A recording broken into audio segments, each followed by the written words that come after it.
So చూడండి, చేతి కటింగ్కి వస్తే గనక మనకి చూడండి చెయ్యి అనేది ఎక్కడి నుంచి మొదలవుతుంది, ఇక్కడి నుంచే కదా. అంటే ఈ భుజం, ఈ చెయ్యి మధ్యలో మీకు అటాచ్డ్ లైన్ ఒకటి కనిపిస్తుంది చూడండి. ఇక్కడి నుంచి ఇక్కడికి పొడవు తీసుకోవాలన్నమాట. ఓకేనా? మనకి చెయ్యి కట్ చేసుకోవటానికి బ్లౌజ్ నుంచి మనం తీసుకునే కొలతలు ఏంటంటే, ఒకటి ఈ పొడవు.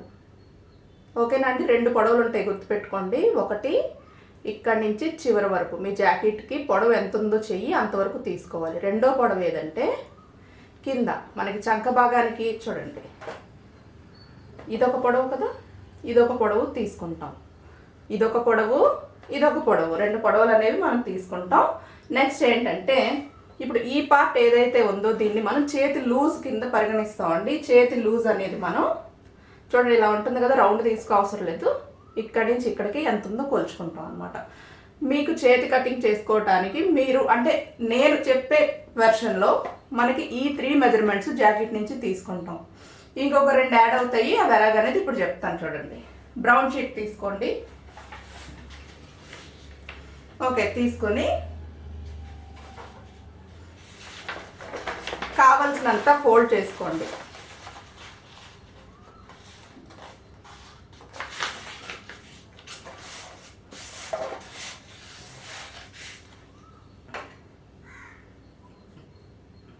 చేతికి పేపర్ అనేది కావలసినంత ఎలా తెలుస్తుంది? ఇంత ఫోల్డ్ చేశారు కదండి, మీకు అంత ఫోల్డింగ్ అని ఎలా తెలిసింది చెప్తాను చూడండి. మనకి ఏంటంటే మడత అనేది దేని మీద బేస్ అయి ఉంటుందండి? వెడల్పు మీదే కదా. సో వెడల్పు ఎంతో తెలుసుకుంటే ఆ వెడల్పు ప్రకారం మనం ఈ పేపర్ అనేది మడత పెట్టుకుంటాం అనమాట. సో వెడల్పు, చేతికి వెడల్పు ఎలా తీస్తానో ఇప్పుడు చూడండి, దాన్ని బట్టి మీకు ఒక ఐడియా వస్తుంది. ఫస్ట్ ఏంటంటే కింద ఒక లైన్ అనేది డ్రా చేసుకోండి. మీరు ఏది కట్ చేసినా కూడా ఎగుడు దిగుడు లేకుండా, ఓకేనా? ఎగుడు దిగుడు లేకుండా ఉండడం కోసం మనం ఒక లైన్ అనేది డ్రా చేస్తాం, పేపరు లెవెల్గా ఉండడానికి.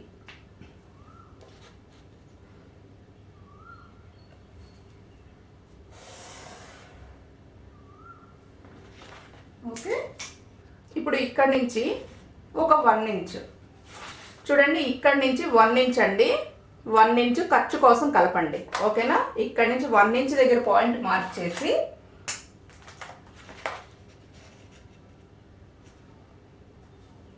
ఇలా 1 ఇంచ్.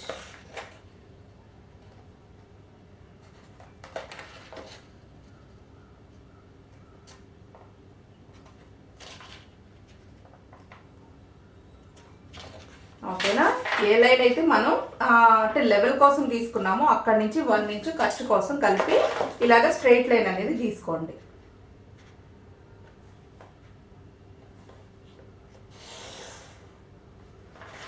గీసారు కదా, గీసిన తర్వాత ఇప్పుడు బ్లౌజ్ పొడవు ఎంత ఉందో చూసుకోవాలి. చేతి పొడవు ఎంత ఉందో చూసుకోవాలండి. సో ఇక్కడ నుంచి ఇక్కడ వరకు చూడండి, ఇక్కడి నుంచి ఇక్కడ వరకు అనమాట. ఇదైతే 5.7 దగ్గరికి ఉంది. సో మీ జాకెట్ని బట్టి చూసుకోండి, ఎంత పొడవు అయితే ఉందో అంత పొడవు కూడా ఇప్పుడు నేను చూపించే విధంగా మార్క్ చేయండి. ఇది 5.7 ఇంచెస్ ఉంది. 5.7ని మనం పేపర్ మీద ఈ లైన్ ఉంది కదా, పై లైన్ నుంచి ఇలా టేప్ పెట్టండి. పెట్టుకుని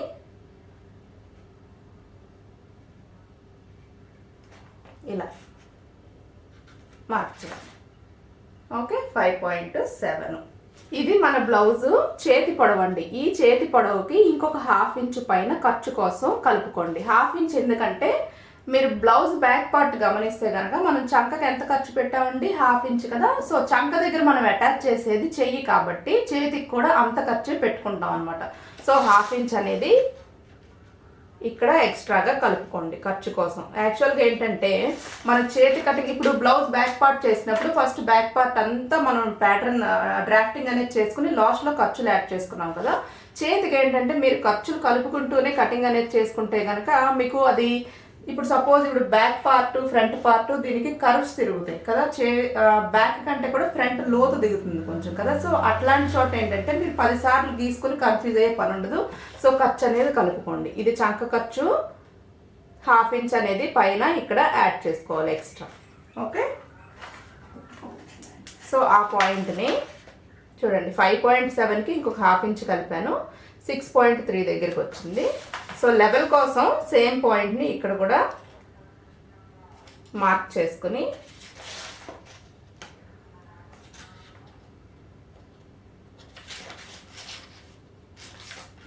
ఒక స్ట్రైట్ లైన్ అనేది డ్రా చేసేద్దాం.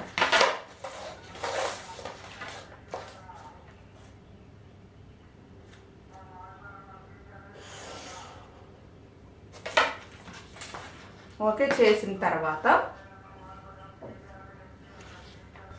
ఇప్పుడు చేతి పొడవు సంగతి అయిపోయింది కదండి. వెడల్పు సంగతి ఏంటో చూద్దాం. చేతి వెడల్పు కోసం మీరు ఏంటంటే జాకెట్ పట్టుకోవాల్సిన పని లేదు. మీ బ్లౌజ్ బ్యాక్ పార్ట్ కటింగ్ నేను చేశారు కదా, ఆ కటింగ్ తీయండి. తీసి చూడండి, మన బ్యాక్ చంక్ ఉంది కదా, ఆ చంక్ ఎంత ఉందో కొలవండి. అది కూడా ఎక్కడి నుంచి ఎక్కడికి కొలవాలి అంటే, ఇది పైన భుజం ఖర్చు, ఇది బాడీ ఖర్చు కదండి. ఈ ఖర్చుని వదిలేయండి. ఓకే, ఈ ఖర్చు వదిలేసి ఈ సెంటర్ ఎంత అయితే ఉందో ఈ చంక ఎంత ఉందో టేప్ పెట్టి కొలవండి. చూడండి ఇలాగా.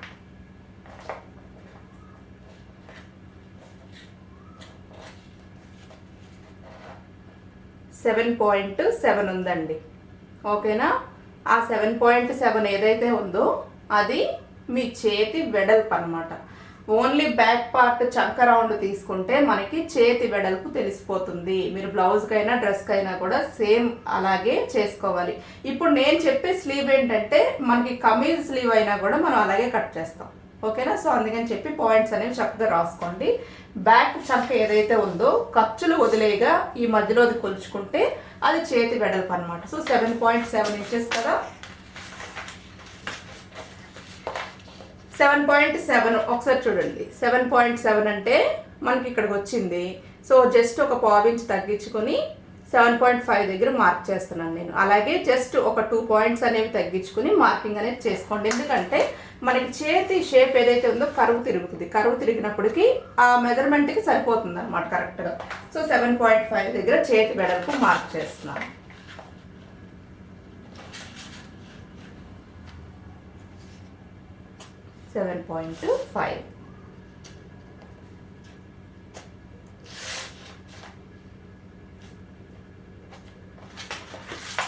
ఇక్కడ ఒక లైన్ డ్రా చేసేయండి.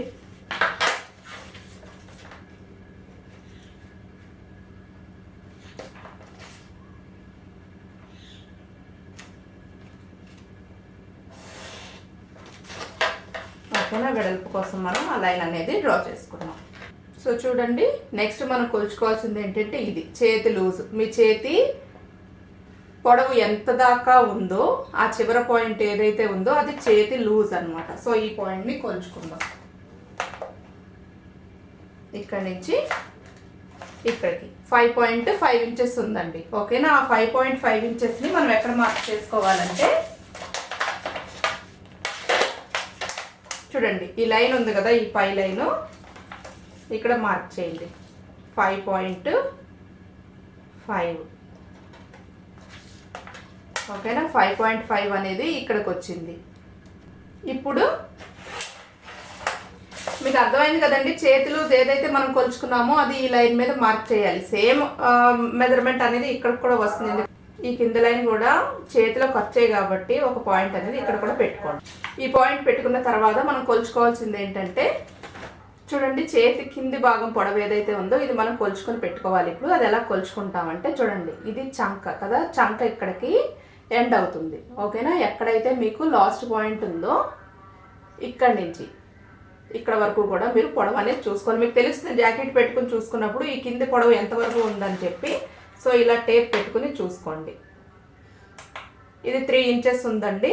సో ఆ 3 ఇంచెస్ని కూడా మనం ఎలా మార్క్ చేయాలంటే ఇలా చూడండి, ఈ పాయింట్ ఉంది కదా, ఈ పాయింట్ నుంచి మనం టేప్ని ఇలా పెడితే ఆ 3 ఇంచ్ చూడండి, ఈ పాయింట్ నుంచి మనం ఇప్పుడు నేను టేప్ని స్ట్రైట్గా పెట్టాను చూడండి, ఈ లైన్ మీదకి తిప్పితే ఆ 3 ఇంచెస్ సరిపోవాలన్నమాట. అర్థమైందండి ఈ పాయింట్? మనం ఏదైతే చేతి లూజ్ పాయింట్ మార్క్ చేసామో ఇక్కడి నుంచి క్రాస్గా పెట్టినప్పుడు ఈ లైన్ని టచ్ చేస్తూ ఆ 3 ఇంచెస్ సరిపోవాలి. సపోజ్ మీకు ఏ 5 ఇంచెస్ వచ్చింది అనుకోండి, మీ జాకెట్ని బట్టి ఏం చేస్తారు, సపోజ్ 5 ఇంచెస్ వచ్చింది, 5 దగ్గర ఇక్కడ పాయింట్ పెట్టండి, దాన్ని క్రాస్గా ఈ లైన్కి తిప్పండి, సైడ్ పొడవు 5 సరిపోతుంది. ఇప్పుడు ఇది 3 కాబట్టి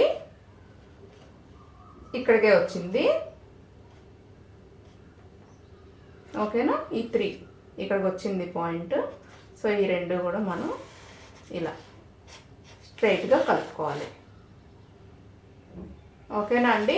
ఈ కింద ఏంటంటే మనం ఇలా స్ట్రైట్ కలిపేసుకుంటే అయిపోతుంది. ఈ ఖర్చుతోటి మనం కింద ఇలా స్ట్రైట్గా గీసుకుంటే సరిపోతుంది. ఈ సైడ్ పాయింట్ మాత్రం మనకి చూడండి ఇలా క్రాస్గానే కదా ఉంటుంది. సో ఆ క్రాస్ అనేది టేపును క్రాస్గా పెట్టుకుని ఎంత కొలత వస్తే అంత దగ్గర పాయింట్ అనేది మార్క్ చేసుకుని ఇలా ఒక లైన్ అనేది డ్రా చేసేసుకోండి.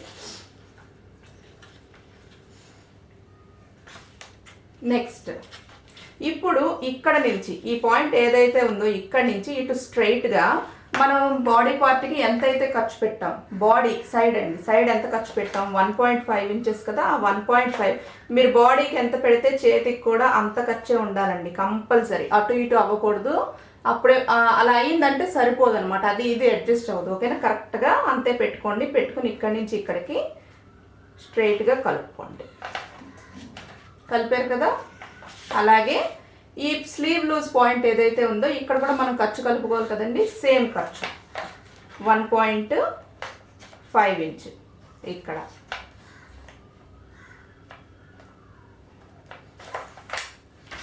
సో ఇది ఖర్చు లైన్ అండి. మరి బాడీకి ఖర్చు పెట్టేసుకొని ఖర్చు లైన్కి వదిలేస్తావు కదా, ఇక్కడ కూడా సేమ్ 1.5 అనేది డ్రా చేసిన. యాక్చువల్గా ఇదేంటంటే ఇలా స్ట్రైట్గా గీసుకోవచ్చు మనం, ఇది ఖర్చే కాబట్టి కొంచెం క్రాస్గా కూడా గీసుకోవచ్చు. ఇప్పుడు ఏంటంటే ఈ పాయింట్ని కలపండి.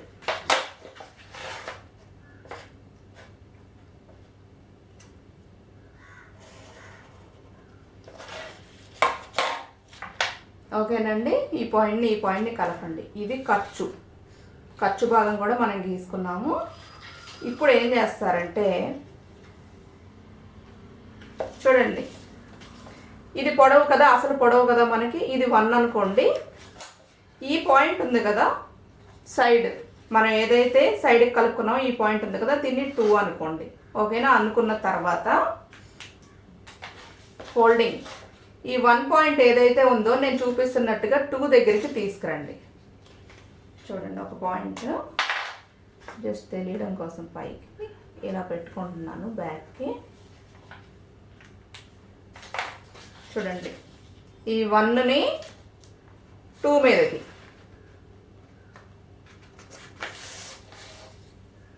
ఓకేనా? చూడండి, ఇది అర్థమైందా? పొడవు పాయింట్ 1 కింద మార్క్ చేసాము, సైడ్ వెడల్పు పాయింట్ 2 కింద మార్క్ చేసాం. ఈ 1ని తీసుకొచ్చి 2కి ఇలాగా పేపర్ ఫోల్డింగ్ అనేది చేసాం. దీన్ని మళ్ళీ ఇంకొక ఫోల్డ్ ఇలా చూడండి, ఫస్ట్ ఫోల్డ్ ఆ పాయింట్ దగ్గరికి పెట్టినట్టే సెకండ్ ఫోల్డ్ కూడా ఇది దాటి వెళ్లకుండా, ఈ పాయింట్ దాటి వెళ్లకుండా చూసుకోండి. దాని మీదకే ఇలాగ ఒక ఫోల్డ్ అనేది రావాలి. ఎందుకు ఈ ఫోల్డ్స్ అంటే ఇలా చూడండి, ఇప్పుడు ఇది ఓపెన్ చేసినప్పుడు మీకు ఇక్కడ 3 లైన్స్ పడినాయి, చూసారా? పడినాయి కదా. ఇప్పుడు చెప్తాను ఆ లైన్స్ సంగతి ఏంటో ఇప్పుడు చెప్తాను. ఫస్ట్ ఏంటంటే 1-2 పాయింట్స్ని స్కేల్ తోటి స్ట్రైట్గా కలపండి.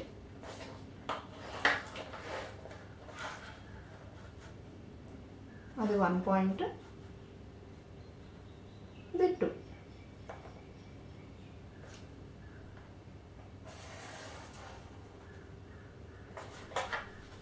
ఇలా కలుపుకున్న తర్వాత ఇప్పుడు ఏ 3 లైన్స్ అయితే కనిపిస్తున్నాయో అక్కడ మీరు పాయింట్ అనేది మార్క్ చేసుకోండి. ఓకేనండి, క్లియర్గా ఉందా మీకు? ఇక్కడ వరకు అర్థమైంది కదండి?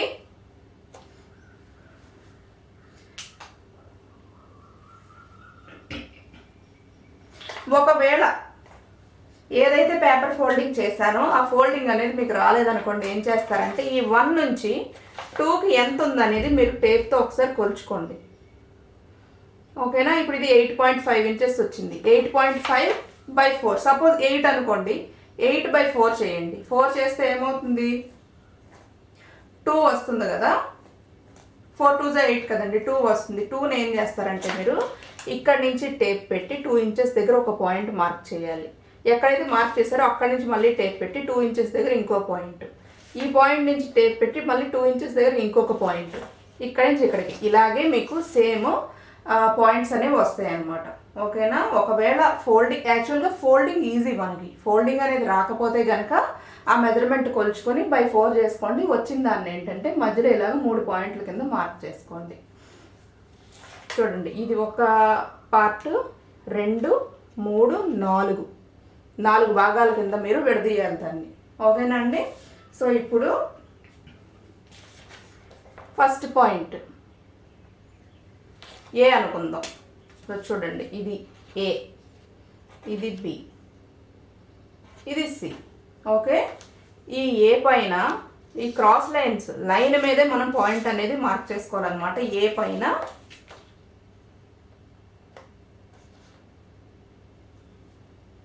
½ ఇంచులో ఒక పాయింట్, ½ ఇంచులో ఇంకొక పాయింట్. చూడండి, ఏ పైన ½ ఇంచులో ఒక పాయింట్, ఏ నుంచి ½ ఇంచులో ఇంకొక పాయింట్. ఓకేనా. నెక్స్ట్ బి పైన ½ ఇంచ్లో ఒక పాయింట్, ఓన్లీ సింగిల్ పాయింట్ వస్తుంది బి పైన. సికి కింద ½ ఇంచులో ఒక పాయింట్. చూడండి, మళ్ళీ ఎక్స్ప్లెయిన్ చేస్తున్నాను. ఏ పైన ½ ఇంచులో ఒక పాయింట్, ఏ నుంచి ½ ఇంచులో ఇంకొక పాయింట్, 2 పాయింట్స్ అనేవి ఏ మీద మనం పెట్టుకుంటాం. బి పాయింట్ దగ్గర ఓన్లీ ½ ఇంచులో ఒక పాయింట్, సి పాయింట్ దగ్గర ½ ఇంచులో కిందకి పాయింట్, పైకి కాకుండా కిందకి పాయింట్ అనేది మార్క్ చేసుకోవాలి. చేసుకున్న తర్వాత ఇప్పుడు మనకి ఆర్మ్ కర్వ్ అనేది ఇక్కడ యూజ్ అవుతుంది. చేత్తో కలిపేసుకోవచ్చు, లేదంటే ఆర్మ్ కర్వ్ అనేది మనకి చూడండి. ఇప్పుడు ఈ పాయింట్కి అసలు ఆర్మ్ కర్వ్ని ఏ పాయింట్ మీద పెట్టాలి అంటే, సరే ఇది 3, ఈ పై పాయింట్ ఏదైతే ఉందో అది 3 అనుకోండి, ఇది 4. ఓకేనా. ఫస్ట్ ఆ లెక్క చూడండి. మనకి బ్యాక్ కర్వ్ ఇక్కడ ఎలా వస్తుందంటే 1 నుంచి 3 4 2. చూడండి, బ్యాక్ కర్వ్ కటింగ్ ఏంటంటే 1 3 4 2. ఈ 4 పాయింట్స్ని మనం కలపాలన్నమాట. ఇప్పుడు ఎలా కలుపుతాం, ఇది కర్వ్ కదా చూడండి. మరి ఇప్పుడు ఆర్మ్ కర్వ్ ఇలాగ ఉంది కదా అని చెప్పి మనకి అన్ని పాయింట్స్ మనం ఏదైతే రాసుకున్నామో అన్నిటికీ కలవట్లేదు కదా, ఇక్కడతో అయిపోయింది ఇది. ఓకేనా. మరి ఈ పాయింట్కి ఎలా కలుపుతాం, సో అలా కలుపుకోవడమే రావాలన్నమాట. ఫస్ట్ చూడండి, ఓన్లీ 3కి కలుస్తుంది 1 నుంచి. ఈ పాయింట్ అనేది ఇలా పెట్టుకోండి. పెట్టారా. నెక్స్ట్ 3 నుంచి 4, ఇక్కడ నుంచి మీరు ఏంటంటే డైరెక్ట్గా ఈ 2 దగ్గరికి ఇలా కర్వ్ని పెట్టి షేప్ అనేది మ్యాక్సిమం దానికి కలపడానికి చూడండి. ఈ షేప్ వేరు, ఇక్కడి నుంచి ఈ షేప్ వేరు. మనం ఏం చేయాలి, చేతితో దాన్ని కొద్దిగా అడ్జస్ట్ చేసుకోవాలి. ఓకేనా అండి. సో అది పై కర్వ్. ఇప్పుడు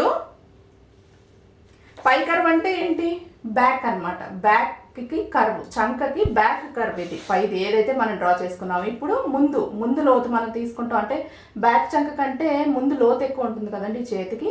దానికోసం మనం ఏం చేయాలంటే ఇదే 1 పాయింట్ దగ్గర నుంచి ఇప్పుడు ఈ కింద మనం ½ ఇంచ్ పాయింట్ ఏదైతే మార్క్ చేసామో ఇది 5 అనుకోండి, 5. బి పాయింట్ వచ్చి 6. సి కింద మనం పెట్టాం కదండి, ఇది 7. 2కి కలపాలి. సో అంటే ఫ్రంట్ కర్వ్ కోసం